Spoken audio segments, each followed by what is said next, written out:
Hello, hello, hello. Hi, Shakti. 2 weeks, I know.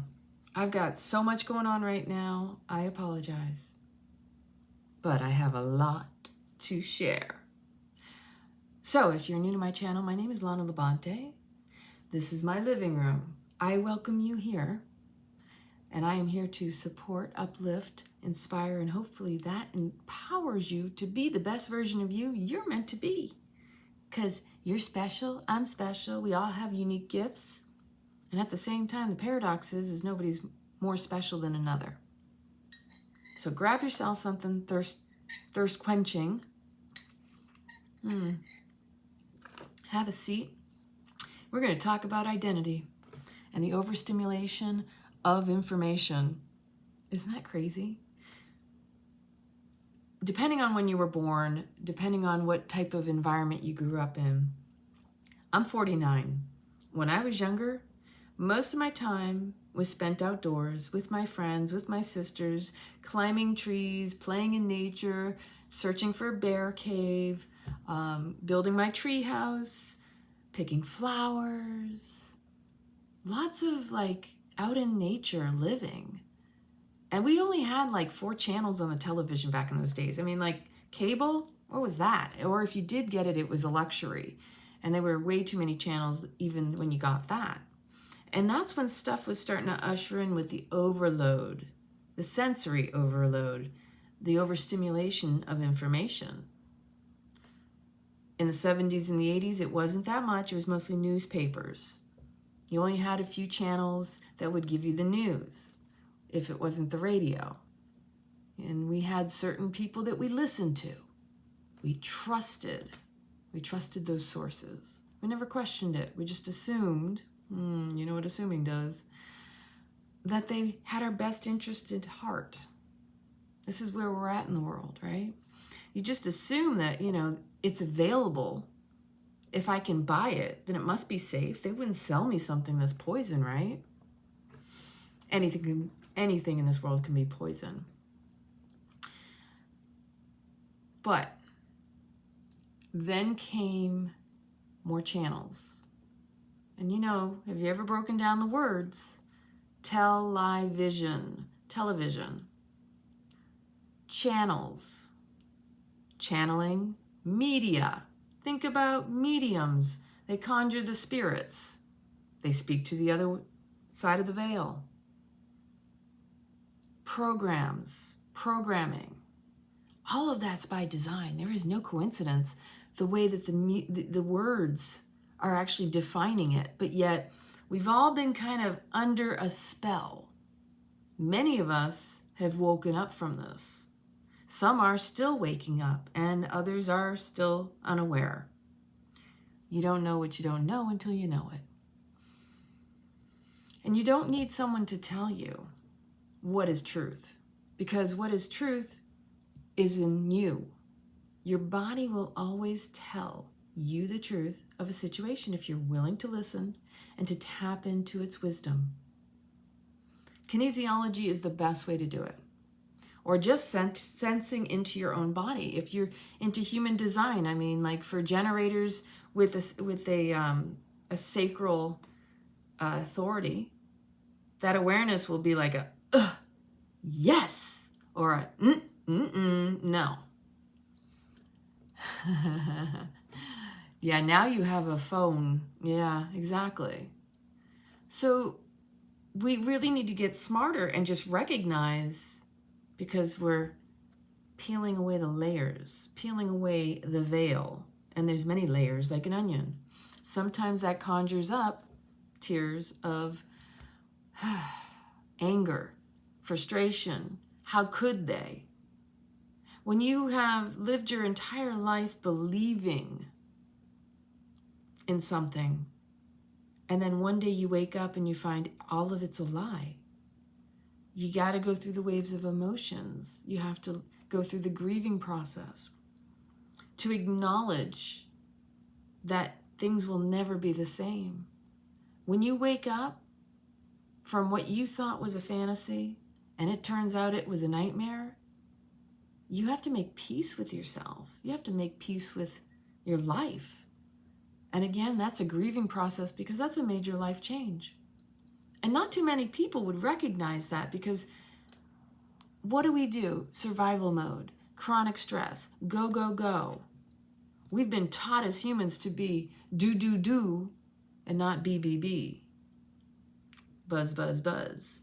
Busy bees, as opposed to present bees in the nectar, pollinating the world with joy and happiness. Because when you're in survival mode, everything is a fight. But when you're in thrival mode, you're in more awareness, you slow down. There's a sense of urgency in survival mode, whereas in the thrival mode, you sense into timing. You go with the flow. You acknowledge, I meant to make an action here. I meant to take a choice, a decision, a direction. You get divine hits from the inside. You receive the wisdom of your body. You feel the spirit move through you and move you in the direction you need to go. That's thriving. Whereas surviving is stressed out, defeated, depleted, unable to take a breath, rush here, rush there, not enough time in the day. Got a list, can't get to all of it. Beating yourself up why you didn't. Because that's a vicious loop. The survival mode is so hypercritical about what you should do. It's when the ego, the mind, is running the show. Whereas in thrival mode, we're coming from the heart. The heart will never lead you astray. It's the head that gets in the way. And so when we recognize all of these crazy things going on around us, that's an opportunity to go, what in myself do I need to work on? Why does this show up to me, or why does it stand out to me? It's an opportunity to truly see your identity that you have adopted. So we never had this much information. I remember sitting at the dinner table at night with my parents, and we wouldn't watch TV. I grew up with food at the table. You didn't watch TV when you were eating dinner. Sally Struthers going to Africa to feed the hungry African children, the orphans, and they'd show these emaciated young children. I've talked about this before. And my parents were like, you should eat all your food on your plate. And we were like, but I'm not hungry. You should really appreciate what you have. There are starving kids in Africa. They don't have food. And then we're like, because, this is what we do. We repeat what we've heard and then use it as manipulation as it was manipulated against us. So we learn how to behave based on how we've been trained. Everything from the moment we're born has been an influence upon us, has indoctrinated, programmed, and trained us. Just think about it, entrained. They train us. The schooling system's the worst. How many of us out here could look back at school and go, I took a lot of classes that didn't teach me a darn thing about how to live a life and start a business. It was all about answering questions and passing tests. How well you could memorize information. That at this point, who knows if any of that history is even true? We were just supposed to regurgitate it, memorize it, answer questions on a test to prove that we studied. You know what? There's other ways to acquire information that serves you in your life, but the schooling system was never meant to be under the guise of the government. The current school systems are designed after prison systems. They're designed to keep us dumbed down. They're even worse now, apparently, to the point where you can be a good little worker, work your minimum wage job. Maybe you go to college, and if you do go to college, they're gonna train you how to be, not who you are. This is entrainment.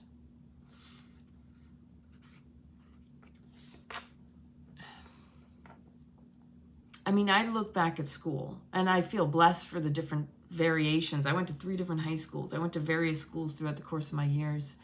And it taught me resilience and adaptability and flexibility, and for myself, how to meet new people, to socialize, to network. Because when you have to move around a lot, you have to adjust to each environment.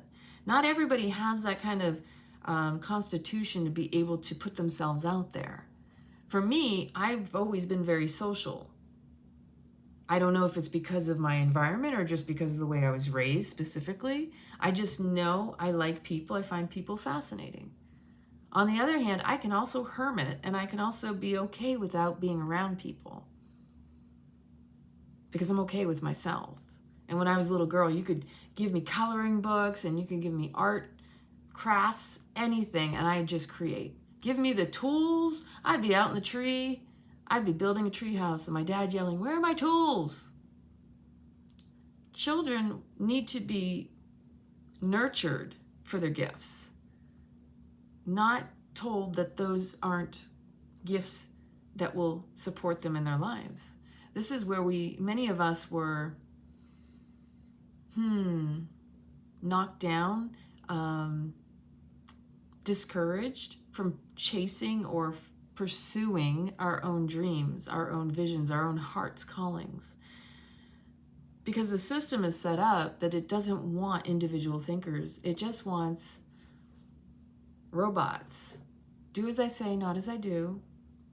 You're here to serve me, which is kind of ironic. You see the flip in the world where we once were a nation where government employees served us, yet right now where we're at, it seems they want you to know that they think they're the ones running the show, that you have to listen to them. I'm sorry, the rules are not for us. It's supposed to be for them. We just haven't reinforced them. And that's one of the interesting things. We have allowed the system to have and exercise more power over us. We have voluntarily given it over to them because the schooling system stopped educating people on sovereignty and the true working of how the government is supposed to operate. I'm just using this as an example. I don't want to go too deep into this, but essentially, most people believe they have to follow the government's rules, most of which are unlawful and have been thrown in there, and they don't support the Constitution. They need to be thrown out. But meanwhile, those people in those positions are supposed to follow our rules.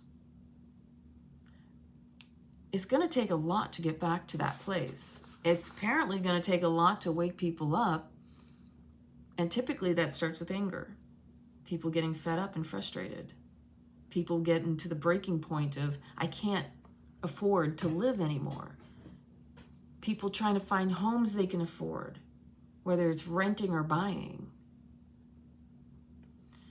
So this is a crazy cycle of a loop, because what I was sitting with over this past couple weeks, and I even have more stuff I want to share, but this is really where we're at.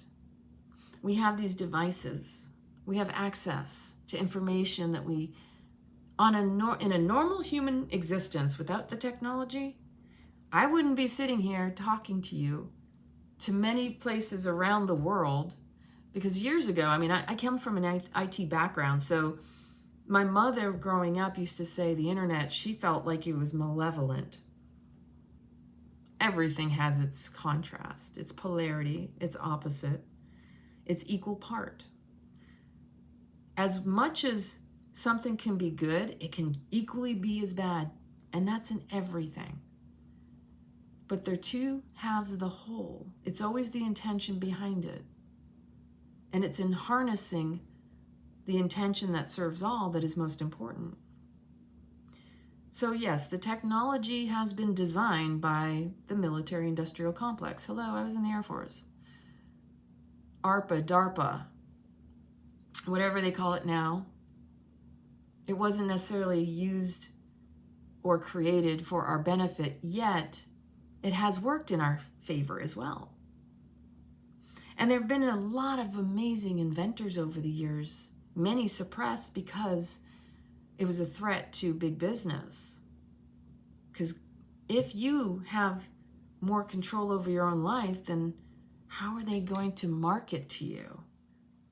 How are they going to be able to make you a revolving client or a repeat customer? Everything at this point in life has become disposable. Even this conversation around global warming and green energy and all this stuff, those are just words, and that's all marketing. These devices don't even last a couple years before you're having to trade up. How economical is that? How is that saving any planet? Come on, let's not talk about saving the planet at our own expense, because that's just a marketing ploy.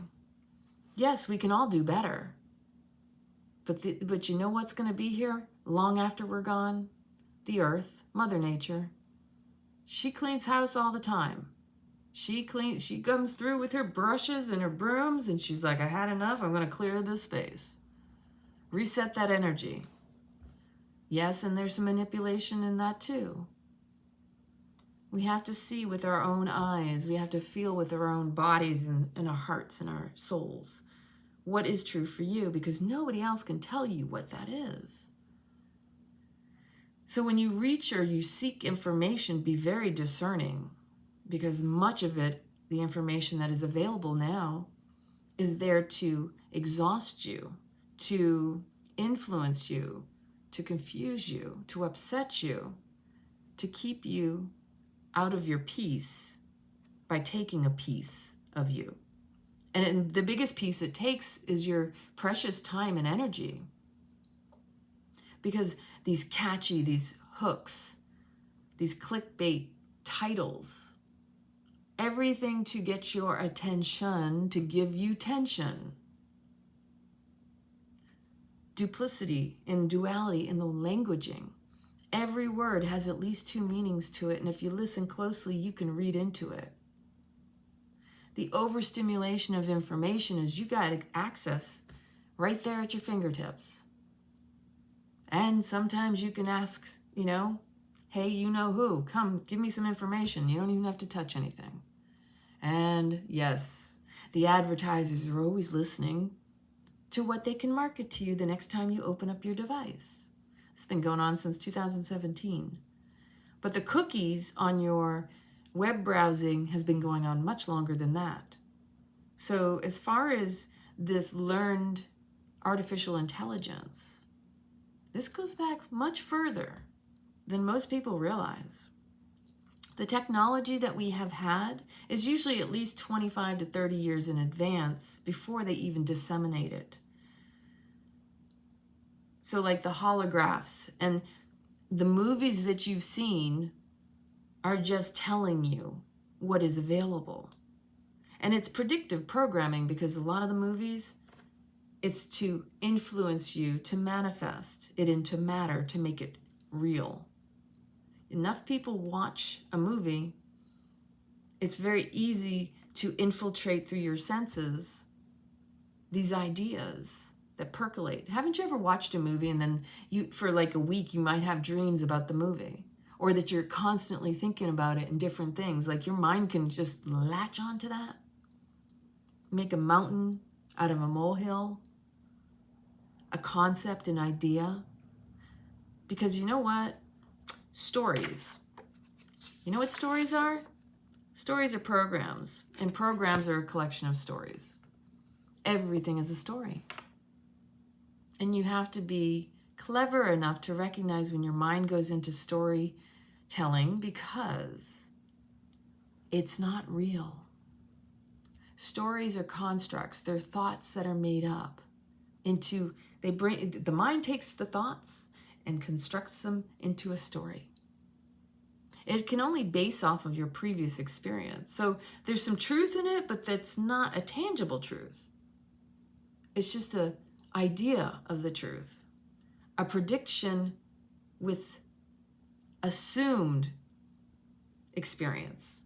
Because whenever you tell a story, that story is only as valid as the last time you told it. You will change the way you tell a story. You will tell a story about your life, and it will change over time.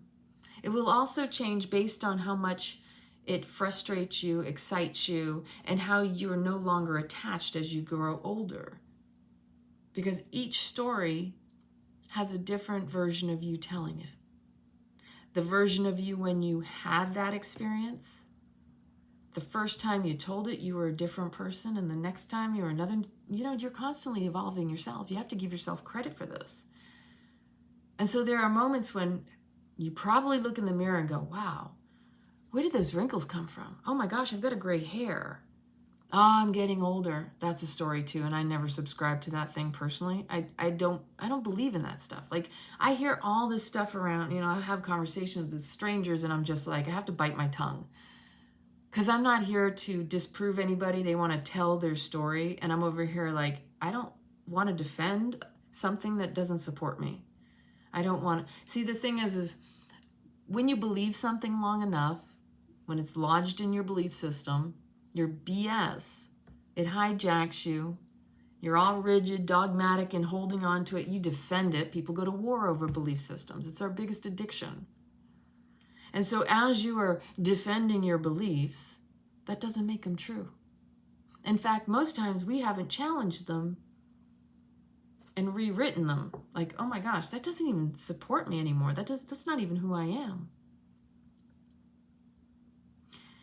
And then there's that other aspect of people will see you as they are and will know you from how they've known you, not how you are. This is why life is about relationship, because relationship is where we learn about ourselves through the interaction with others. How they mirror back to us, how we engage in conversations, how we get triggered, how we respond. It's this back and forth that opens up this awareness, this into me I see through another's eyes. And even the bouncing off of the words, because 80% of the things that we say to another is not for that other person as much as it is for ourselves. We speak to hear, not to necessarily be heard. Sit with that for a moment. And so often, and I'm going to speak from experience because that's all I ever do and know for me, that when I was younger, I was that child who was constantly seeking to connect with others because of the disconnect within myself. I would tell a story to see how others would respond to it, to see if we had a connection. This went on throughout the course of my life, to where I also recognized that I thought, because I had the same birthday as somebody, which was rare to begin with, not many people have my birthday, or the same name, or came from the same place, or had similar experiences. Oh, we've got a connection, because that's what we humans do. We look for connection, because if we have something in common, then maybe there's a loving connection too. We're looking for those basic human needs to be satisfied. And in that, we're looking to get to know ourselves better. Especially when we're younger, we really don't know. We're exploring, we're creating, the big one is that we're just like in awe of everything as a child. Children are just mesmerized by everything around them, and then they're trying to figure it all out.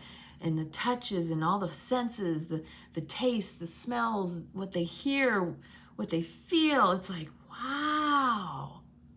And then at the same time, the thing that we all forget as adults, the growing pains. Do you remember those? The achy pains in the joints in the body when your body was growing, and how so many of us went through growth spurts throughout certain periods in our lives where it was like you went, school got out, you were gone all summer, and then you come back from summer and it was like, wow, you grew like a foot. Some kids grew that quickly. Or you look more like a girl versus a tomboy, or whatever. Maybe you dress different. Maybe you have a different hairstyle, or you went through the childhood fat stage, which people forget. Like, have we forgotten that when you're a young girl or boy, there's a stage where your body is going through transformation and you have to allow that to happen rather than comparing yourself. I mean, like I said, overstimulation with all the information around us, all the marketing that influences. For me growing up, it was the models. It was the pageants that were on TV. It was the magazines. Elle, and I don't even remember all of them, honestly. Vogue, Elle, gosh, who knows? Anyway, but all these magazines with these beautiful models, and you're like, I want to look like that, because if I look like that, maybe I'll get on the paper. Maybe I'll get that kind of attention. Whether you think it's healthy or not doesn't mean it is. But there's the psychology in the marketing is to get you hooked, to teach you that that is what beautiful is whatever's on the cover of that magazine. So that means, well, if I don't look like that, I'm not beautiful. The subtle cues in marketing are much stronger than people even pay attention or give it credit. And as we're younger, and like I'm going back to this fat stage because I went through this when I was 12 years old. And I have this one picture at my birthday, and I was chubby cheeked, and it stuck with me. I didn't want to be that child. Oh my God, I did too, 𝐔𝐸𝐾𝐅. I used to design clothes. I had a whole big notepad of all sorts of designs that I drew, and that got lost along the way in my life. I've lost a lot of things, apparently. Menstruation. Oh yeah, so at 12 years old, I think I started,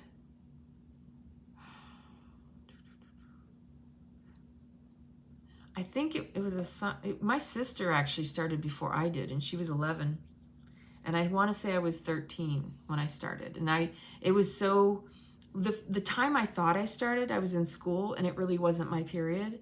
It wasn't what it was. I was just confused. But the real first period that I had, I was at my girlfriend's house. And I was so mortified. I got on my bike, and she gave me a pad, and then I got on my bike and I went home.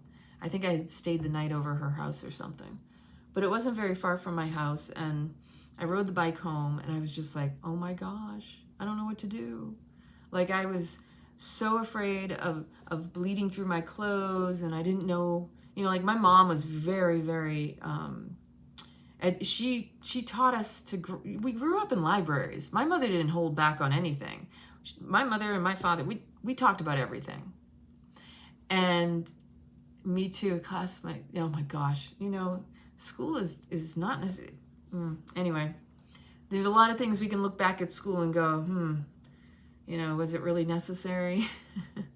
But there's good things too. But the whole thing with my mom, I grew up with the book, Women, what was it called? It was Our Bodies, Women's Bodies, Our Bodies. It was a thick book, and it went through different versions, I believe. What was it called? Our Bodies, Ourselves? I think that might have been it. But it was an old book, and my mom, we learned the proper terminology. The vagina, although you felt a little silly saying it out loud, And I was confused about the word virgin too. So that's Our Bodies, Ourselves, yes. Fabulous book when I was a kid, and we looked at all that stuff. Now, we also would find my dad's Playboys under the bed and some other stuff. And my mom wasn't too happy that we saw that stuff, but kids are going to come across whatever because kids are curious. That was the stimulation during that era, the younger generations. We didn't have as much as we do now. And we didn't feel the pressure that we feel now. So it's the stepping back and slowing down that you look around and go, how did we get here? We have more choices, which cause most people to not be able to make a choice. Too many choices cause stress in people more than having just a few choices. Whereas some people, a few choices stresses them out because they don't feel they've got the choice they want. Now, some of us were raised to ask outside of the box of the choices. That when they present the menu, you're like, I'm sorry, do you have anything else on the menu? Because I'd like to see something else. I don't see anything I want here. But that also takes courage and a strong knowing of yourself and your ability to speak up and ask the question and not feel embarrassed for asking. Because the world we're living in now, a lot of people are afraid. They're afraid to speak up. They're afraid to ask questions. They don't feel worthy. They don't feel they deserve what it is they truly, hiddenly, in themselves, they desire it, they want it, but their demoting belief system says you can't have it. So this is where people end up fighting themselves. And that the true law of attraction is that you got to work on the demoting belief system. You have to rewire, repattern yourself to brush that out of your system entirely, to be able to attract to you what it is you desire and want. And we're all deserving of whatever it is we desire in this world, in this life. Nobody is better or worse than another person. If your intentions are pure and you can clear out all that extra garbage, life will become magic for you. I am living proof of this. And at various times in my life, I know immediately, as soon as I made a very poignant choice and pointed myself in that direction energetically, like, this stops now and this is where I'm going. That's how the universe knew and was already conspiring, and like, boom. I'll tell you right now, even with the things I've been working on, I'll have a conversation with somebody. I'm like, I put that out to the ethers, and the next day I'm like, by the way, I found it. I got it. Great example is I needed a toilet for my utility room. And I had seen a while back on Marketplace and Facebook, which is a really great place to find things, by the way, a corner toilet, which I have never seen before. I'm sure I knew they existed, but if you've never seen one, it literally, the tank on the back has a triangular shape and it sits in the corner as opposed to sitting up against the wall to the left or the right and, you know, the potential of hitting your elbows. And I said to my friend, I said, man, I knew I should have picked up that one. There was one on there. I said, okay, I'm gonna have to put it out to the universe to basically manifest another one of those toilets. And sure enough, I kid you not, I went on Facebook Marketplace and boom, there it was. Somebody was selling one. So I didn't have to go look to buy a brand new one. It turned out it was a brand new one, and the person who was selling it had just purchased a house that had extra stuff laying around, and he just wanted to get rid of it. I'm like, see, you can't make this stuff up. When you know what you want and you don't feel the resistance in receiving it, that in itself, in yourself, you're believing in it too. Like the true believing and feeling, it's a feeling. If you feel like, I don't know, you're afraid to ask, you're hesitant, you're timid, you're shy, all that stuff just creates more like pig pen energy or schlap rock, to where you're muddying your own energy. Your energy's not a clear vessel for receiving because it's got all these shooting out, you know, keeping things away from you that you really want to invite in. So with the overstimulation of information, it's actually causing more of a block for many people than it could if they were a little bit more discerning and able to see through all of it. With the overstimulation of information, people get exploited and played out on it. Because when you get overwhelmed, anytime you're charged with an emotion, you get triggered by something. It puts you in the fight, flight, freeze, or fawn mode. It puts you in stress response. When you're in chronic stress and you become emotional, you become irrational. And therefore, you cannot make an informed decision because you're not in your body, you're out of your mind, literally, and you're not present to what is truly happening. And in the previous videos I've talked about, you're only getting part of the information of the full picture. In the duplicity, where you may just see the negative, you're not seeing the positive over here that makes up the whole picture. And you need to have clarity to make a clear, informed decision. So anytime you get charged and triggered and whatever, upset, you need to take a step back and take a deep breath and relax. I know what it's like. I know you want to go charge like a bull. You want to take them out. You want to give them a piece of your mind. Whatever the situation is, you're like, let me take care of this now because I'm fired up and I got the fuel to take it out. But it only takes you out. And it doesn't work in your favor. How many times have you done that? And then had to backstep and go, oh shoot, maybe I misinterpreted the situation as it was because I didn't have the full picture. That's what happens. But you're reacting to your perception of the situation because your old traumas got triggered and now you're reacting from the past. You're not present. You get hijacked. A trigger takes you out of the moment, throws you back into the old stress response, into the old traumas that you haven't, again, they're repressed and suppressed, and here you are in an emotional expression of it. If it hasn't been addressed, it will be expressed. Anything that hasn't been expressed will continue to come right back up for your awareness, for your, to get your attention. Because it is the tension within you that seeks your attention. If you do not confront the things that you avoid, then you're essentially giving it power. The cognitive dissonance that many people are in does not serve. Ignorance is not bliss. It's actually worse.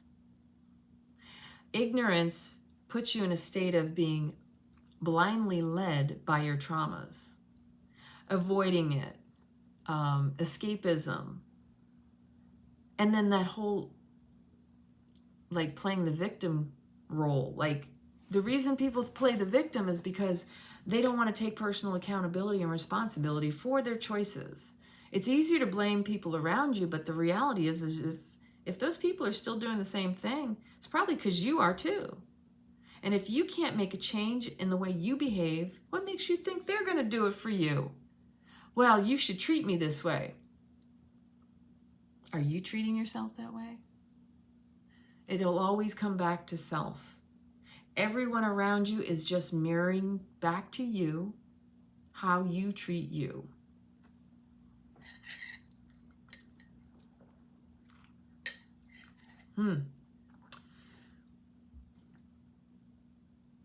Identity. Okay, here's one that has been really, really percolating. And so James, I don't have his James, I'm sorry if you're watching this. I'm going to put James' channel in here too, because James and I have conversations a lot over these deep subjects. And he hasn't got a, his internet connection is not as stable for us to do a collaboration. So hopefully we'll be able to do that again soon. Going back to the stimulation thing though, because this is actually something I've been talking with him about, and I was saying how we're literally overfed information so that it numbs us out to it. It desensitizes us. For people who live in big, beautiful cities, there are people, like when I lived in Europe, I had this conversation with my one Italian girlfriend, and she's somebody who loves to travel and see things, and we would go around and you know, just visit the museums and right there in the city of Naples. But at the same time, there are people who live in these beautiful historical cities and they don't really know what they have available to them because to them it's their home. But as a tourist, when you go to some other person's home or another big city, you tend to want to look around more than you do in your own place. So you tend to numb out to what's available and right there in your own environment than when you go outside of your environment. It's an interesting psychology. Oh, I got to get away. I got to take a vacation.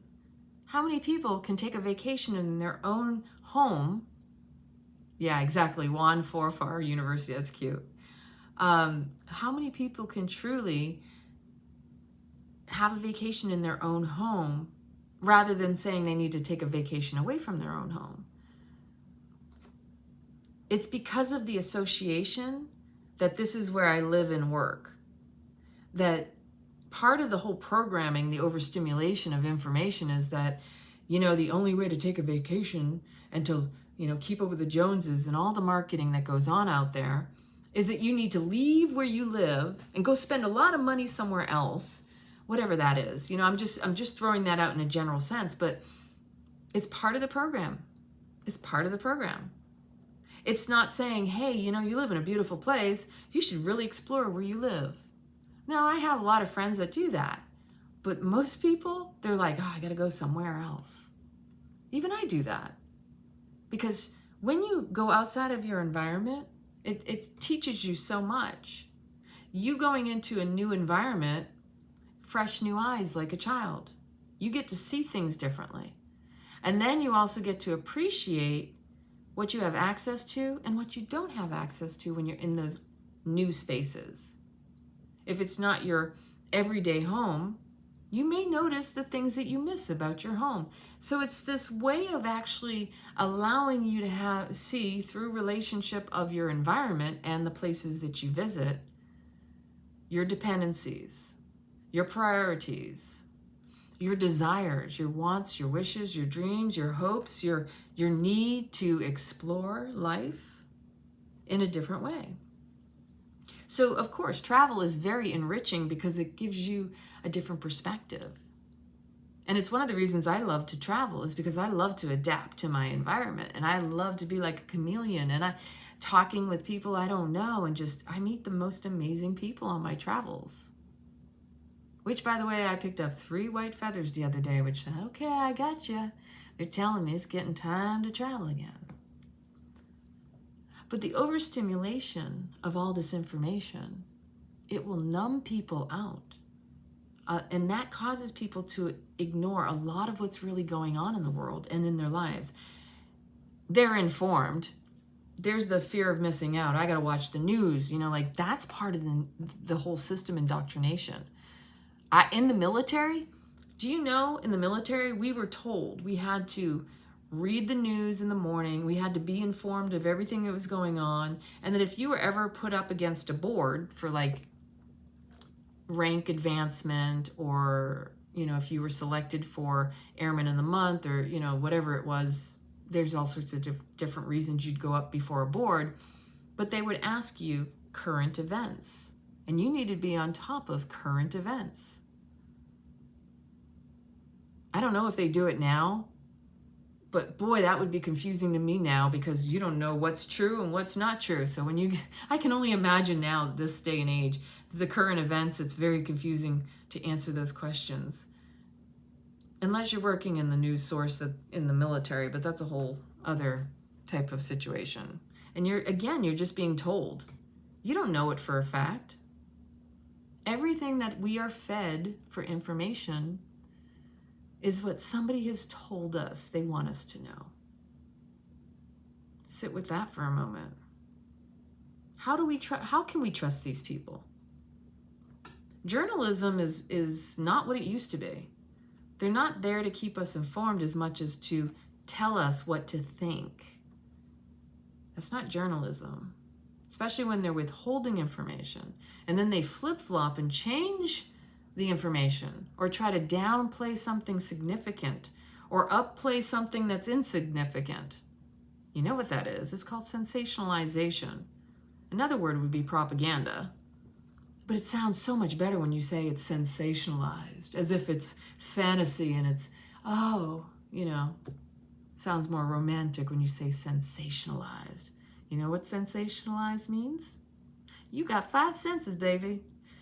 We're going to hit them, all your senses. We're going to tug at your heartstrings. We're going to get you through your emotions. We're going to trigger you to take a side.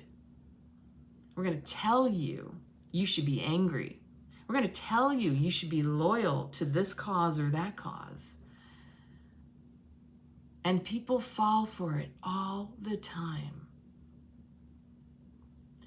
Now, having been in the military and seen the abuses of power and the way that people love to put their thumb on someone and just be in a position of control, I've seen the toxicity, and it doesn't go from the bottom up. It comes from the top down.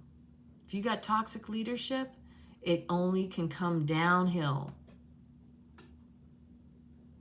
And that's what we're going through. I mean, we've been going through this for a long time, actually. It's just, it's really like there's no hiding it. They don't even care that you know that they're lying, and they'll make promises they'll never deliver on, because nobody ever holds them accountable. Because now they're like spoiled brats and gotten out of control. They can't manage the money that supposedly we're paying, but yet if you or I messed up in our finances, rules for thee but not for me. That's a flip of the switch. And I go back to the people in these positions were initially hired. The whole purpose of their positions was to represent the people, which they do not, because they're a corporation. This isn't government. Right now what we're seeing is a corporation-run country. But it takes people to actually open their eyes and be willing to see it, to acknowledge the fact that this corporation is defunct, first off, and they can't manage money. If anything, they know how to extort it, to exploit it, to steal it, to launder it. All wars are bankers' wars. So, all of this numbing us out with the overstimulation of information is deliberate in dumbing us down, explicitly because you cannot make an informed decision without informed consent or clear details and information. This is the thing people forget about. It's just like if you get pulled over by a cop and they give you a ticket. Back in the day, they used to write them, but now they digitize them so they don't want to make mistakes.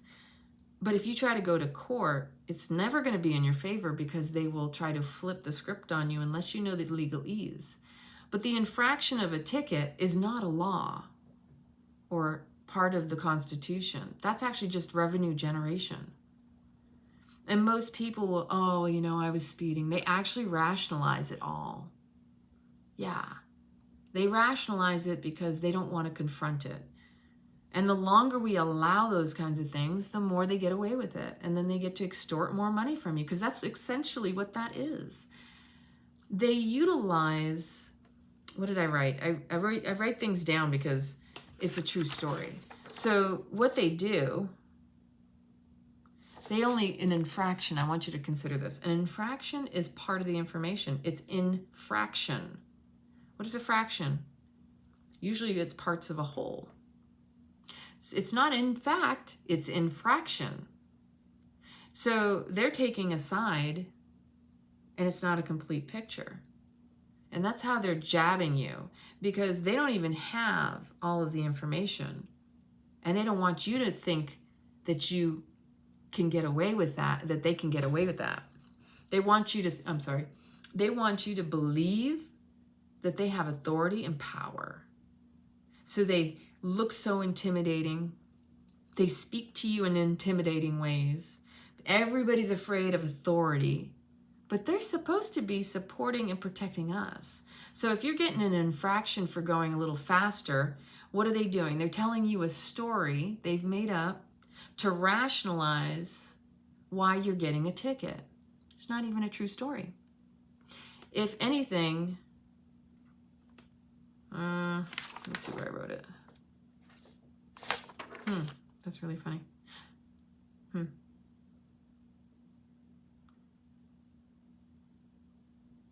did I put it? There it is. Okay. We're missing the whole truth in the picture. Basically, this is what I wrote about this, so it's easy to read it. These were thoughts I had around laws, traffic infractions, and everything else like that. To penalize or to punish someone is often it's most often based on safety, which they base upon a hypothetical made-up story. Okay, so, you know, for the few times someone has had an accident because of this infraction, because of this thing, speeding or whatever it is. Like, we're not able to be trusted as adults. We have to be told how fast we're allowed to drive. It's because of the dumbing down that people will say things like, yeah, but there are a lot of people who can't drive and they need to be controlled. And it's like, no, they don't. Because the problem is when the hydra of the government gets so big that you are even defending that. You yourself are saying you can't be trusted. But really the people who are telling you you can't be trusted, that you're not an adult and you can't make decisions on your own and you need permission for everything else, that also falls back on you. That's giving away the power. So to pull someone over for a ticket for a violation that never actually happened because of the story that's told around it, it's based upon a story rather than fact, and is enough to invalidate the man-made rule. Because it isn't for safety. How many times have you seen cop cars flashing their lights and it caused you a stir and because of the reaction, the trigger, the fear of authority?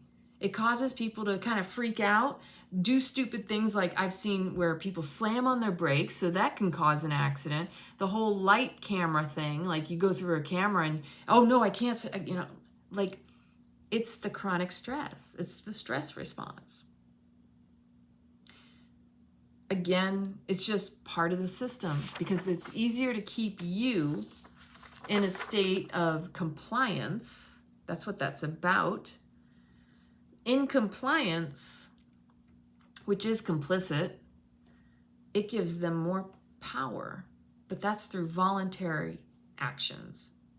See, what they do is they put the fear in you by setting examples. I'm starting to wonder how many of those examples were just staged examples so that you yourself would not want to actually do what you saw somebody else did and got punished for it. That's all. See, it's no different than when you were a child and you saw someone get in trouble for something and you're like, oh shit, I'm not going to do that, or I'm not going to get caught doing that. It's the same thing with the situation in the system that we're in right now. They're still treating us like children. And by the old traumas of our childhood, they are still utilizing ways psychologically to keep us in place, in check. Even like in the school systems, it's essentially like, you know, all these little reprimands and ways of punishing us. We're going to fine you. We're going to punish you. We're going to take this away. We're going to take that away. I mean, honestly, even with driving privileges, do you know you are not an operator of a vehicle because that's supposed to be for commercial use? The whole driver's license thing. So this is the big one that I was sitting with that I'm like, people don't understand. We're humans. And at what point did we actually allow that we had to have identification to prove who we are? Think of how absurd this take. My tongue is all tied. I'm thirsty. Okay, this is where it goes deep, but it's not that deep. It's actually right in our faces. At what point did we start having to have identification to prove who we are? Now, I didn't do the research on it. I didn't go back that far. I mean, we only started having birth certificates. They have not had birth certificates all that long. In fact, it used to be they registered us in the churches or wherever you were born. There were registries, but not birth certificates that were assigned to the state and then back to the Vatican, owning our souls, you know, that situation, if you know that. The Maritime Admiralty law, that we're dead corpses lost at sea and they're supposed to be our trustees, and meanwhile they're not trustworthy. It's a crazy, crazy system, but it's designed to keep you dumb. It's designed to be able to take control. So here's the thing. Overstimulation leads to desensitization. It causes people to be careless. You don't have all the full information. You don't have all the facts. And the more you are numbed out, it becomes habitual and your routine. So like back when I was younger, my mother used to get really upset when they would ask on the phone for your social security number or to see your social security number, to take a picture of it, which it says on there, do not make photocopies of it. Like, I don't know. Me being in the military, I've always known my social security number because that was how we were identified. And we'd always have to be handing it over, telling whatever. But my mom would point out that they're not supposed to use your social security number for everything. Now, everywhere you go, what's your social security number? See, what happened is, people never question it. There was a point where maybe people got exhausted from saying no that they finally just gave in. Kind of like a lot of other things, like going through security at the airport, or you don't have time to wait and have to have someone pat you down. So you just, instead of opting out, you just say, I'll just go through that stupid machine. They exhaust you so that you will become compliant. That you never question the validity of the questions they ask you or challenge them as to why they're asking you things that are intrusive and not necessary. You don't have to give your social security number for shit. But it has become common practice because people have been complicit and given up all of their information and then wondering why we're kind of like in this crazy situation we're in right now. You've given information to people who did not deserve it, did not need it. Just like when we, our devices, you have to select my iPhone just earlier today, it said you have to accept the terms. If you don't accept the terms, then you can bring your phone back to the Apple store and get your money back if it's within the period of time that you can get reimbursed. And I'm like, see, you're damned if you do and damned if you don't. You may not agree with their terms. You're being forced to agree with terms. That's coercion, by the way. You've already bought the device. It's your device. But in order to utilize it, they're telling you, you have to abide by my rules. This is how fucked up the world is right now. But some people want more control over things. No. No, if anything, that's because they don't have control over themselves. The only people who want to promote more control typically don't have control of themselves. And they want to control their externals because they don't know how to control their internals. So you don't even realize how or when you're taking in information repeatedly because it's conditioning and programming that eventually you accept as truth. So when they're asking for your social security number, you're just blah. Sure, would you like my firstborn child too? And would you like, you know what I mean? This is how bad it's gotten. It's like you just fallen over yourself, giving up all your information.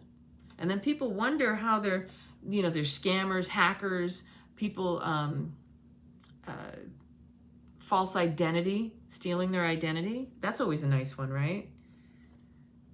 I had a fake Facebook situation where they tricked me, and I realized it as soon as I went in there. I kind of got caught off guard. I saw this violation, and I'm like, I've seen those things enough that I thought it was legitimate what it turned out to be. And pay attention, by the way, if you're on Facebook, there's these bots or these people that create these pages, and then they create a post that looks like the actual, the same notice you would get from Facebook. They create a post, tag you in it. It looks like what they're telling you is you've got a violation and that you have to click on this link and go fill out this information to submit your appeal or whatever. And then as soon as you do that, if you pay attention, you'll notice the URL isn't even Facebook, that it's not legitimate. And then you can report them. It's not the normal way that you would receive a notification. So it's all there to trick you. And if you're so willing to give, and that's what they do. People who set up these bots and these scenarios that I just explained with a fake account with a fake post, and then you click it because people have been so conditioned and programmed to just give it all up. They know they're going to get a bunch of people who will, and then they get scammed. And the only reason you could ever get scammed is because you don't have any boundaries, and you don't know how to say no. If somebody asks for your information, it's okay to say no. You don't have to give it up. But that's part of this conditioning and program that we're living in this world, where people have just assumed that they have to answer a question when they're asked. And then there's the other side, where people have no boundaries. And have you ever had somebody you don't even know starts asking you personal questions, and you're like, I don't know you. I'm sorry. Could you please not, like, you're asking a question I don't need to answer. It's none of your business. But a lot of people, it's this, I'm afraid somebody's not going to like me if I don't answer their question. You're never going to see that person again. Who cares? If they don't know boundaries, that doesn't mean you don't. If they try to push, they try to take an inch, don't give it to them. You have to learn to discern, to have your own, inner knowing, your gnosis, trust in yourself, to don't trust those who don't deserve it. So like what I was sitting with regarding all of this free giving up of our information, you don't even realize this. You just, at some point, and this is my theory on how they got people to just willingly give information and identify as these different demographics. Think about this. So over the course of history, you go to fill out a form. And these standard forms typically ask you all the things like, what's your name, first name, family name, last name, your age, your birthday, your gender or sex, because that changed. It used to always say gender, and then at some point it started saying sex, which to me, sex sounds like an orientation versus a biological gender. That one always tripped me up, and I was like, this is weird. Your race, your nationality, your social security, your home address, your phone number. Like, people don't realize that by asking those questions and filling out forms that ask those types of questions, what does that do? You repeat something long enough that by asking the questions, now you're identifying those questions and the answers you gave as who you are. That is not your identity. And who determined that these things were able to be used against you, for you, other than the fact that they use demographics for this monkey clown show around us to separate and divide us? Because if you break people down into these different categories, now you as yourself don't realize how you're being used as a pawn, and that in your own subconscious, possibly conscious mind, you're also comparing yourself to other people because of these things, because you're being told you have to answer a certain race or nationality. And the stupid thing about race, we're not colors. None of us are colors. None of us, I'm sorry, I don't even know what the hell white means. I said something to somebody earlier today. I said, I don't know why people even identify as white. I'm a mix of all different types of nationalities. I don't call myself white. I am not a color. I don't believe in this stuff. But they need you to go along, because that's part of the corralling, the chattel tagging, because we're, stock market. That's where they, the stock market is where they used to sell the cows and the livestock, stock market. So everything traded at the stock market, and we are all chattel. So when you answer all those demographics, you're also taking it in as if that's who you are. And most people are completely unconscious to this, especially how it causes them to utilize that information to determine whether they discriminate or identify with other people. Because that's what we humans do, is we're looking for connection with other people or disconnection. or our loyalty clubs and groups. They did one hell of a number on us. That the idea that they could divide us by asking questions. This is psychology. This is Psych 101. I was having this conversation with James earlier about how ultimately they've been doing this for so long. People don't see how we have to go along with them, but they influence us. Manipulation is the other terminology, but you know what? It's influence, because we go along with it willingly. Because whether we are conscious or unconscious, we have to also take personal responsibility and accountability for our participation as adults. Children, that's our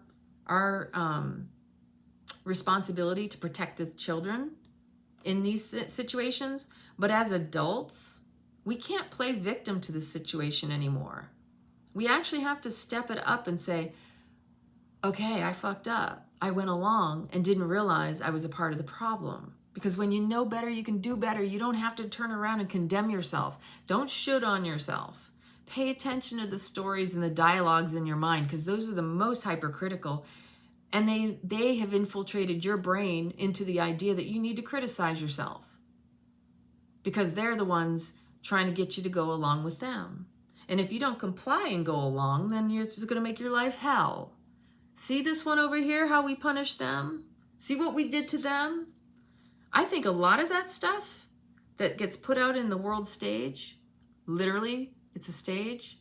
I believe that they do that to create this frustration, this uprising of us, because they need us to really take a stand to justify them coming at us.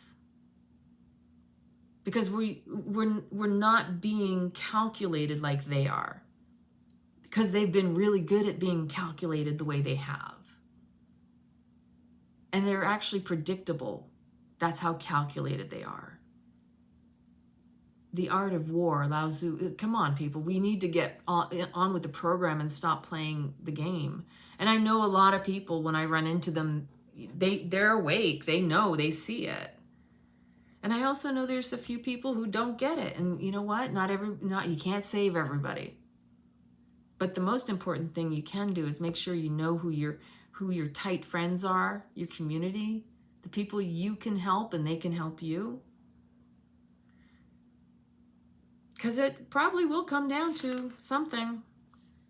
So we're not these labels. But they've got us to identify with these labels, and that's what's caused the schisms between us. Colors aren't who we are. And if you identify with a color, that's actually a sad thing.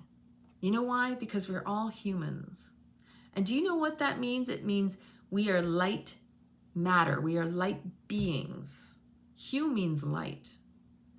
It means that we manifested into matter. I got to tell you, this whole divide and this keeping the groups of us individuals, when we're all humans, separated, using demographics against us, that right there, that's probably one of the most brilliant schemes I've ever seen. Especially when they keep the women and the men apart from each other, and then sexual identity bullshit. Like, come on, people. These are mental illnesses. If you got to start putting labels all over everything, and that's all you got to say this, and you got to say, that's not healthy. If you yourself can't go based on your own good merit as a human, there is something significantly wrong. And the individual has to address that. I can be as kind and loving to you as possible, but that doesn't mean that's going to fix whatever it is you're going through. I'm not here to fight with anybody. I'm not here to impose myself or inflict harm whatsoever. I'm just here to support, uplift, inspire, and hopefully empower people to be the best version of themselves. And I encourage and I want to see everyone happy and successful. But the world we're living in has become combative and instead of collaborative. It's become fight to survive versus learning how to thrive. That's the life I'm working on. I have been working on, living, I should say. I feel grateful for the life I have. I know the choices I've made, some of them good and some of them not so good. But they're what have taught me about myself. And at different stages, the priorities that I have had and the traumas that I was operating from. You know, we all got them. They're just as bad as opinions. And stories, everything's a story. So, people, we all choose to take information in, to assimilate it in ourselves. Remember, information is in form, taking it into our body form. But you have to be careful about what you hear and turning it into your opinion, because that can be tricky, especially when you try to tout it off as fact. When you hear something, research it, look into it, but don't accept everything you hear as truth. There's a lot of fleecing, a lot of deception in information, dissemination, disinformation. Like, there's real stuff going on in the world, and most of it's not being talked about.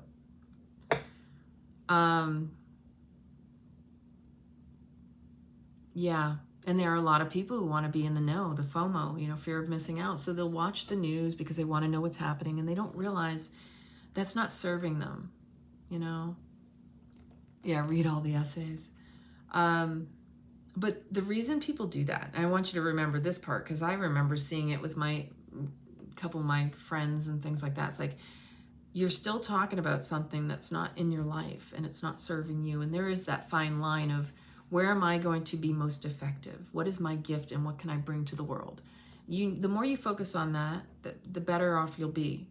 But if you're over here in the FOMO and trying to figure out what's going on around the world, like I had a man from Hungary come over to my house the other day, and I've spoken to him before, and he just brought his mom back to Hungary. And that's right across the border from Ukraine. So I always ask people when they live there, right? So how is it really over there? Because I know when I lived in Europe, just like when I was stationed in Korea, and my mom was like, oh, I heard the North Koreans cross the border. I'm like, it happens every day.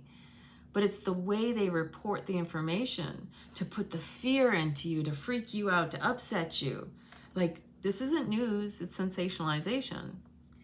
So I'm talking to him, and he's like, yeah, I brought my mom back. You know, back in the day, we lost the war. And he said, Ukraine has always been corrupt. And they've always laundered money. He said, when I was over there, they were showing, like, nothing was what you see on the TV. He said, they're partying up in Kiev. He's like, that is, nothing you see on the news here is what's really happening. So you got to ask people, you got to actually have boots on the ground and see with your own eyes.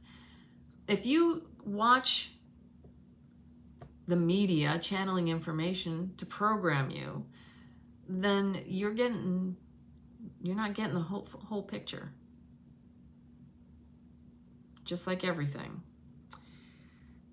So again, news is just a way to distract yourself. It's another form of escapism. People think, oh, I want to know what's happening in the world, and la la la la la. And it's like, are you not happy in your life that you have to look for things that trigger you, that make you feel like it's okay to suffer? Like, it's part of the martyr mind, actually. That people in a victim mindset, this martyrdom, oh, just like I talked about with Sally Struthers, it's like, there are starving kids in Africa, so I'm not supposed to be happy, and I should eat all my food. And you're justifying being miserable based on propaganda and sensationalization that doesn't really prove that's what's happening. And this is that overstimulation of information. So they'll barrage you with tons of sad stories. I mean, how many of you remember, how many times do they actually report, and I used to say this a long time ago, like, how often do they ever tell anything that's good? Very rare. Why? Because doom and gloom sells. Doom and gloom keeps people, it's like a drug. It's all the drama. And a lot of people, they really love their drama and they won't own it. And that's why they're run by it. I own my drama. I like my drama sometimes. I like it a little bit, you know, crazy, and then I'll come back down into my purring kitty cat. But you have to be in awareness of the things that you put your focus on. Because where attention goes, energy flows. And if you're focusing on the doom and gloom, you're just growing that shit. It's like you planting a seed. You are nourishing and you are feeding that. Do you really want that to grow? Or do you want to work on something that will actually add value to other people's lives as well as your own? Because we're really here to give our gifts to serve the world. But if you're fixated and focused on things that are happening in other countries, that does not hurt. That does not serve anyone. Yeah. So it takes slowing down. You got to see, you got to feel, you got to tap into what's really happening. And then being more compassionate with yourself so you can be more compassionate with others. You can't be compassionate with others if you're not doing it for yourself. Because we've been programmed to constantly do, give to others, think of others before ourselves. But yet, if I'm thinking of you and you're thinking of me, we're not thinking of each other. It's like a canceling out, actually. It's the absurdity of psychology. It's a psyop. It's a psychological operation. It literally is a battle in the mind. An attack on your spirit for your soul. Everything from the breathing, which is what maintains your life. Yeah, they prey upon your emotions. They prey on your emotions because they know that's how to manipulate and to control you. That one's the easiest. You trigger someone, you get under their skin, literally under their skin, you can wield them like a puppet. The person who has the upper hand is always the person asking the questions. I forgot the guy's name. There's a really great guy to follow, and he was a negotiator for like suicides, all different types of things.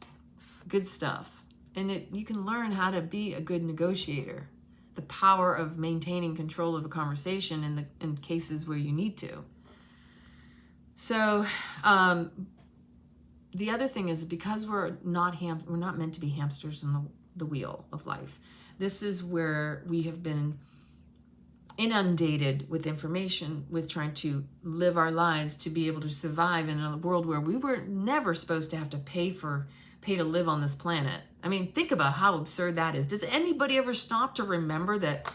Why are we paying for electric, for water? It comes resources from the earth. Why are we paying for that? It's a basic human right. And so when we're in chronic stress, what does that do? Chronic stress keeps you in chronic cortisol. Cortisol is really a healthy hormone. You're only supposed to utilize it when you need it, not be constantly producing it.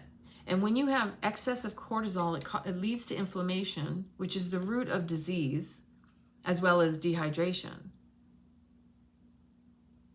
Again, breath work to calm yourself and claim yourself. Breath will always bring you back to the present. And noticing how deeply you're breathing. If you are unable to breathe into the depths of your belly, into your pelvic floor, then that shows how you're not living fully in your life. Yeah. Creation it started with the breath. Even before the word, there was the breath. You couldn't speak a word without the breath. So I'm going to go back to the fleecing of humanity, because people are unaware of how they've been conditioned to adopt the demographics by filling out applications, questionnaires, surveys, census information.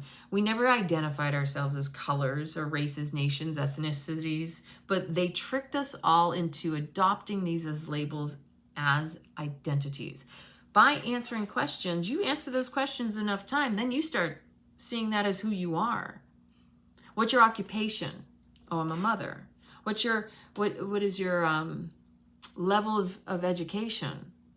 Do you see how much we give away and actually We take it on at the same time. I mean, did you have a choice in any of that?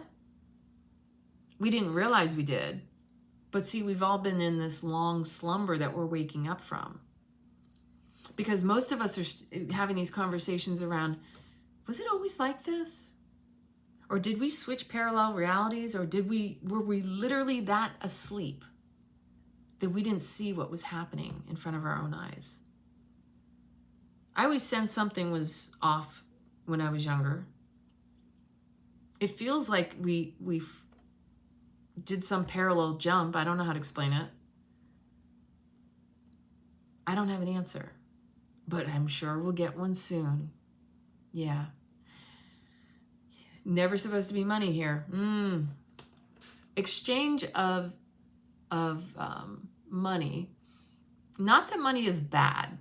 I won't say it's bad, but the whole premise behind it and the way it has been utilized, because truly, here's where the hiccup with money is that it's debt. It's a promissory note. So when, this is what I was saying the other day, I said to James, I said, do you ever think about this terminology, right? So is the rich, people think in order to be rich, you have to have a lot of money. You have to be wealthy with money. Money equates to wealth, and that's untrue, because most rich people will take the money and invest it in something like a house, so that everything is in assets. And there's no promissory note necessary, because that's tangible. Money isn't even tangible anymore, because most of it's digital numbers, not even actually in print. And so money is a debt. And so you're given a debt for services, and you're paying with debt. Right? Bartering is best, I agree. And it literally is a Jedi mind trick, because where people will hoard their money, they don't realize what they have hoarded is a form of debt. An IOU, a promissory note. Remember back in the day when you used to write checks more than you used cash, or maybe you didn't do that. So yeah, we need to free energy it for sure. But the money is an exchange of service. And taxation without representation. We're not even supposed to be paying taxes unless we're making a profit from a business, not from our own blood, sweat, tears, and our own services. It's quite the messed up thing. That's why I also, if you're interested in the Freedom People, they will walk you through the steps of getting your sovereignty. And also, if you want to start a PMA, a private ministerial association, which is a separate entity of a business, as opposed to going through the LLCs and all that other stuff. It's totally different. It's like person to person, no middleman type stuff. So let's just remind ourselves, we're not colors, we're not races, we're not creeds, we're not ethnicities, we're not all this stuff that they label us. If we could just erase those conversations and just see each other as human to human, God, the world would be a much different place, wouldn't it? So proof of ID, to me, is the biggest scam, too, on humanity. Because that's what I was saying earlier. It's like, when did we start having to have identities to prove who we are? Like, does that make sense to anybody? I'm standing in front of you. I don't need to prove myself. So, like, you ask me for a driver's license. Like, I don't need to give you a driver's license. If I am... well, there's a different word. You don't say I'm not operating a vehicle, because when you say operating a vehicle, that means you're doing it for commercial use. And driver's licenses are implying that we're doing commercial business, which we are not. We're actually traveling from place to place. Therefore, we should not have to have all the bells and whistles that living in society claims makes you a good citizen and following the rules. That's not even a law. And so I remember years ago, Tony Robbins had talked about how he didn't have a driver's license for a long time. And I listened to that, and it reminded me about this sovereignty thing. And I never really got a chance to follow up and check on that, but it is a true thing. You do not need a driver's license to drive. But boy, they love to make money off of you if you got one. So the idea that we have to show proof of who we are as if a physical being, human in front of them isn't proof enough, that's a man-made construct. That's a whole story that we adopted because we were told that's the way things are. Like even the Social Security numbers. Like, do you think we would have gotten Social Security numbers had we known what they were going to be utilized for? I mean, we don't need them. We don't need to be identified by a number. Yes, this is 1, 2, 5, 7, 6, 8, 9, 20. Like, that's like a prison number. Doesn't that, do you ever stop to think about that? That's your chattel tag. Again, it's traded on the stock market. That's freaking nuts. But we voluntarily have entered the system, and it's time to find our way out. But I don't recommend it to anybody who doesn't want to take personal responsibility and accountability in their life, because that system is, they play the middle guy. They play the middleman with the hand reaching out, here, grease my palm. Haven't you ever noticed the reason we are stuck in these situations of not getting, where people turn around and they'll say, what's the word I'm looking for? They're trying to get out of the, poverty level, right? So, because so many people are struggling right now, in order to get out of poverty, you got to get the middleman out, because that's what's keeping most people down, is that you got to pay this person in between to live in this life. That doesn't make sense. Like, if you really try to expand your mind and wrap your head around it, it doesn't make sense. You can't make sense out of nonsense. That's awesome. You pay your phone and you use it to get the word out. There you go. Yes. Yeah, exactly. The legal name stuff, the legalese, the Black Laws Dictionary bullshit. Like, they deliberately, the government said, hey, we'll take care of the schooling for you. The government was never supposed to be involved with our education system. And the education system used to educate us properly on life. And if you had a gift, or you were, you had a certain track, you would go along that track of what you needed to learn. Whereas they teach in the schools what they want you to learn. You don't have a choice in the matter. They're teaching stuff that's not going to apply in their lives. Most of us got out of school going, why did I even have to take that class? It didn't make sense to me. I'm not using it.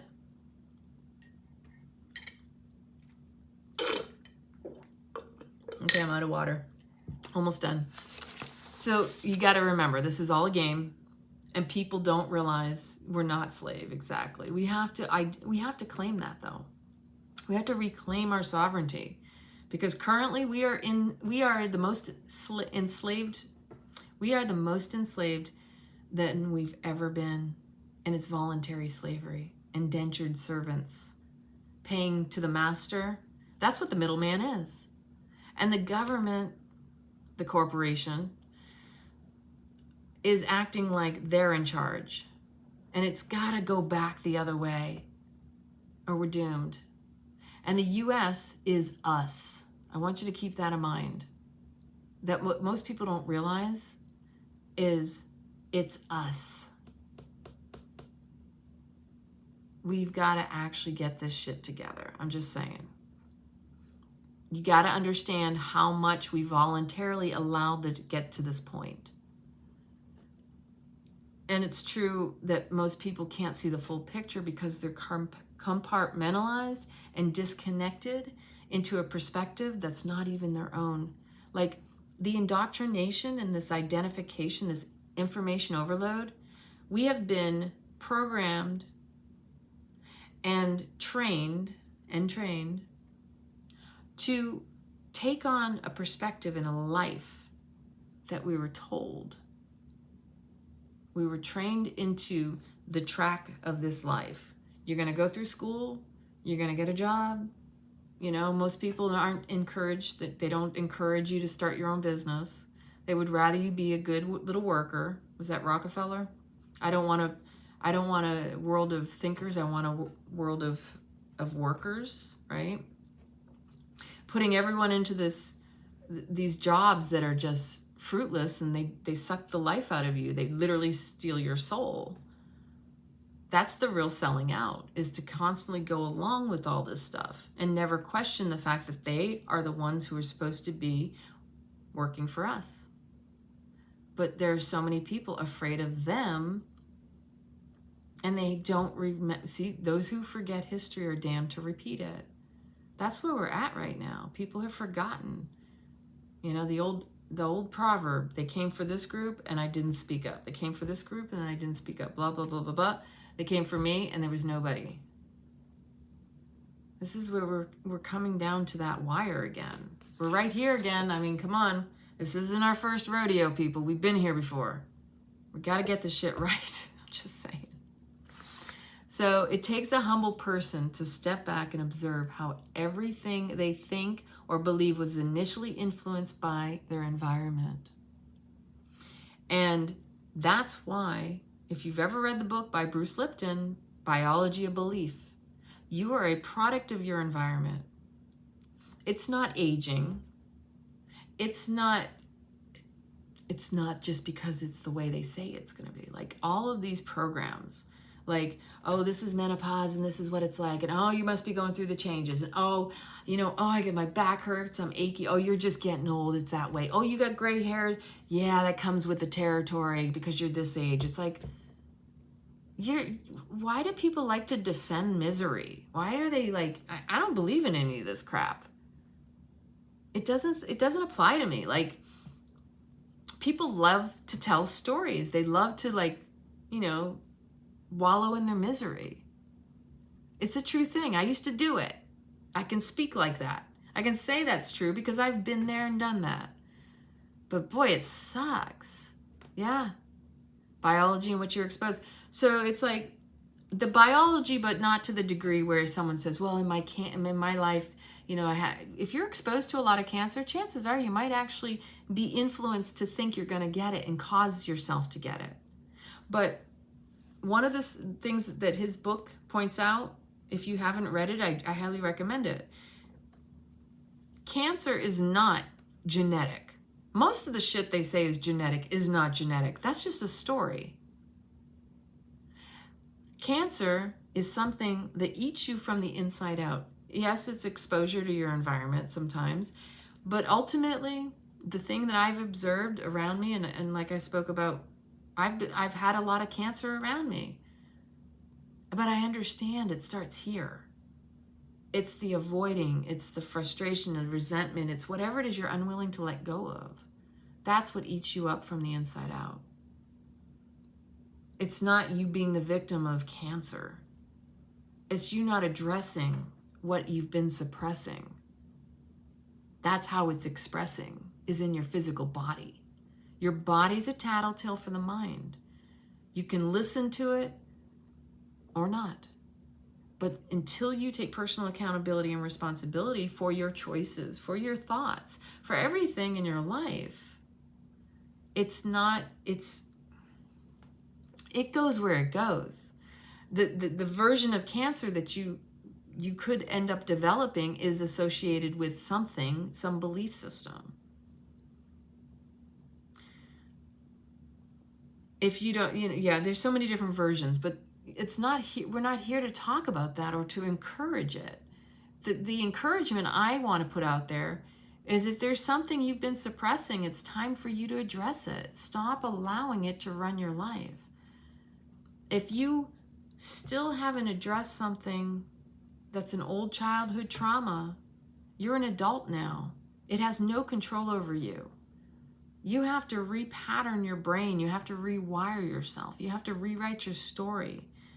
You have to get out of your own way and stop living in the past, because that's what's happening. You're not here in the present, in this moment now. Yeah. It's true. Stop using the legal name. Yep. Cracking the Code is a good book. And I've got another one over there. It's called Dangerous Superstitions. I got a few books. So the deeper a person is indoctrinated into beliefs and into the system of control where they don't want us to think on our own because they want us to conform, the more challenging it is for the individual who's so deep in it to see, to feel, and know their own truth. And that's why I say it's not our job to fix or help people. If we can plant seeds, yes, that's fantastic, but do not impose yourself on people who are not willing to hear and listen and don't want to see. Because if they're so deep in the cognitive dissonance, you trying to impose or force your beliefs and your ideas upon someone is only going to push them away, because the ego doesn't like to be told. Sometimes people have to learn on their own, and that's tough love. You just like, listen, I honor you. You got to do what you got to do. We saw that over the past 3 years now. Everybody should be allowed to make a choice for themselves. Nobody should be trying to tell you what to do or how to do it. That is not the purpose of this whole system, although that's what they're trying to do, is to take us down when, first off, they're not even the ones in charge, but we've given them that power by allowing. So this is really, again, this is the root cause of disease, is people not acting upon what is true for them, what is right for them. And not, when you're not right aligned with your heart. Yeah, we did not create the legal name and think is yours, therefore do not own it. Anyone wants you. Sometimes it's hard because this thing disappears. Live chat. Okay. All right. You can be anyone you want to be at any moment. Exactly. You are the star of your own show. This is what life is about. Most people are playing extras because they've gone along with the programming. And you're supposed to look like this and you're supposed to act like that. And, you know, like, you just look at the way that, and this is another conversation I was having with my girlfriend. Last year I had my breast implants removed, okay? 23 years. First set was 10 years, second set was 13. I had a rupture, didn't realize it, but I felt something wasn't right. Best choice I ever made. And the conversation I have with another girlfriend is, I'm like, you know what's really sad? Is it's because of the media, it's because of the marketing. For a long time I used to say, well, my body I didn't feel like I was symmetrical. I felt like I was, you know, so small here, but the rest of my body, and people thinking that I'm anorexic because I'm small, but that wasn't the case. I'm like, I eat like a horse most of the times, or I used to. But because I sat and I owned it, there was a point when I realized, you know what? I've been saying all these years that I got them for me and not everybody else. But the reality is my own insecurity with my body is the reason I got them. If I could go back and tell my younger self, please don't do that. Sure, I would. But you know what? 23 years, I wouldn't have been the person I am today. So I can't do that. Yeah. You can be whatever you want. So having taken those out and like looking at the world, like just because it's available, there are plastic surgeons who they will delight in taking your money. And then they'll screw up because they'll do it the way they want to and think that they're artists when they're not. And it's really a sad situation because they profit from our insecurities. That's a great example right there of the hook, line, and sinker, literally. That we would mutilate our own bodies because of our insecurities. And the one thing, there's one of the books I have, the doctor basically says, the common theme he saw with people coming in for plastic surgery was this thought that if I get this procedure done and I become this better looking version of myself, then I'll be happy. He said these same people each time would come in and say, I'm not happy because I feel like I don't look that different, because they were still seeing themselves, even despite looking completely different. Showing them the befores and the afters, they were still dissatisfied with themselves. How sad is that? And that's the problem with the world today, is that because we're not encouraged to accept ourselves and be ourselves, because we're told, we're influenced to be this and fit in the box, That's where the real root of our suffering in humanity is that people are still trying to go along to get along, to be a part of something they don't belong to, nor does it belong to them. It's wanting to be in the club, like George Carlin would say. It's a big club and you ain't in it. So why are we trying to fit into the boxes that they want us to fit into? That's the biggest cause of our dis-ease. That is what causes the most misery in the world right now, is that people are still trying to conform to a system that indoctrinated them. And they haven't realized that the programming came from them, is not about them, like you and me. That it's for them to support and keep them in their positions of power. Because if you're controllable, first off, if they can indoctrinate you and they can actually influence you to be a certain way, you're easier to control. And then they'll make promises that you'll hold out for. This is another trauma for humanity, is broken promises. They deliberately lie to your face, show you their actions don't match their words, and never held accountable. I say we go back to tar and feather days, but that's just me. Because if you don't make an example of them, like they make an example of somebody to make you feel like, afraid, get the fear of authority. Do you see how the game has been twisted? Yeah, it's a game. Corporations running our country? At what point are we going to actually turn around and dismantle that one? Because that's not their purpose. We didn't hire... We're supposed to have government officials, politicians that are supposed to be, they should have set terms and not careers. They make way more money off their insider trading and lobbying. The truth of the matter is, that's not what we signed up for. But the only way it's going to change is if we connect with one another and like recognize our strengths, as opposed to fight over each other's weaknesses and jabbing and poking and provoking, because that was infiltrated from the start. Telling us we're the racists, or we're the ones that are causing climate changes and stuff. And it's like, wait a minute. Okay, so this one blows my mind. When someone says, I'm not even going to go there, forget it. It's not worth it. It's not even worth my breath. Okay.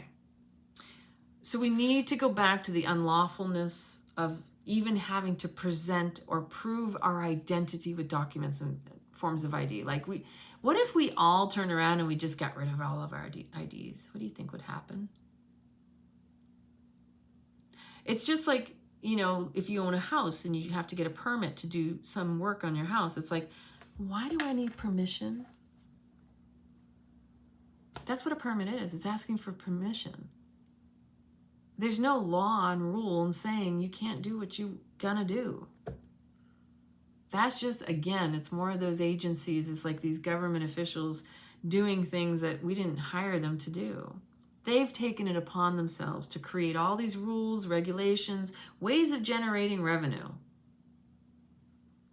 Then maybe we should get rid of all those extras, because they're not doing what they're supposed to do to serve the people. I don't know. I'm just thinking out loud. So always go back to how we allowed the system to have more power and control over us. And while so many assume they have to follow their rules when they're supposed to follow ours. I'm talking about these crazies. Because, man, what a shit show we got going on, huh? So that's what I got for now. But we want to practice to make progress by repatterning our brain, our neural pathways, and create new habits.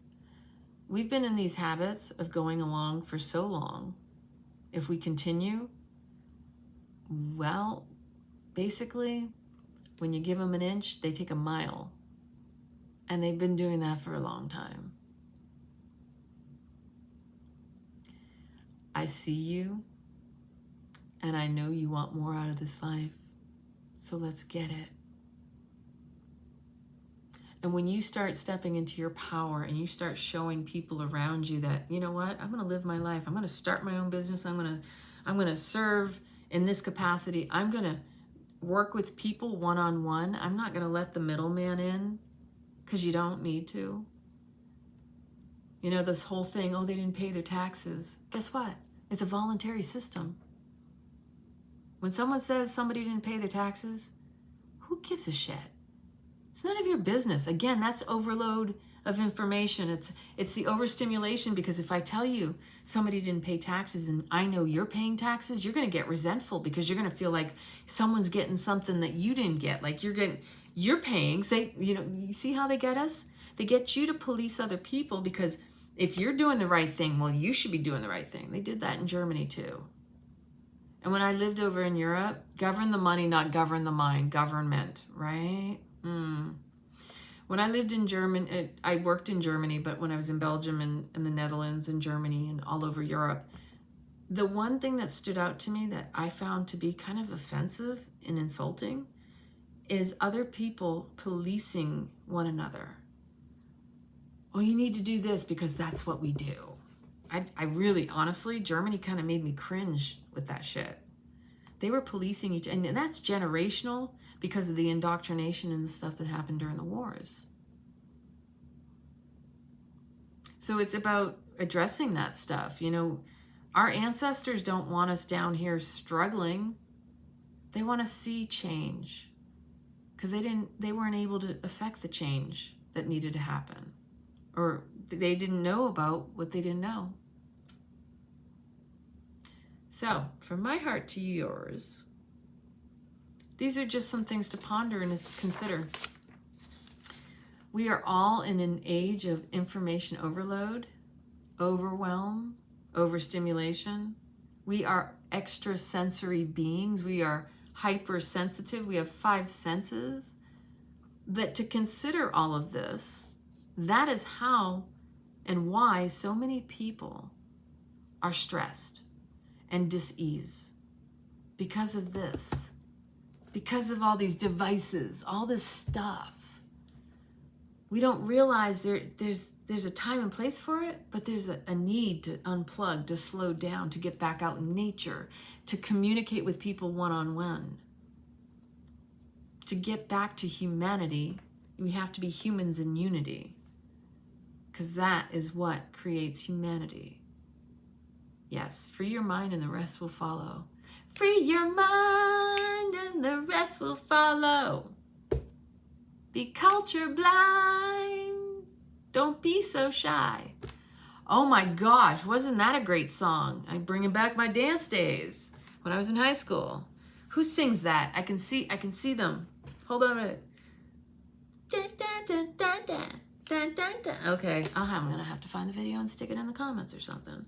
Free your mind. Oh, it was one of my favorite bands. Oh, it was a bunch of women. Oh my gosh, they were so cool. Starts in E, I think. Escape Sisters? Ooh.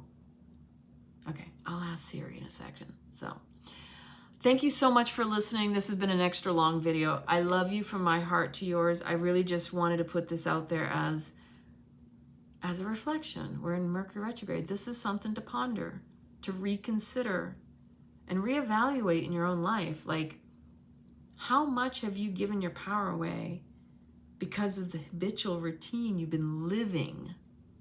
Yeah. So, lots of love, sweet dreams, wherever you are in the world. From my heart to yours. There's so much juiciness in this life, and you got a whole lot of living to do. Mwah, mwah, mwah, mwah, mwah, mwah.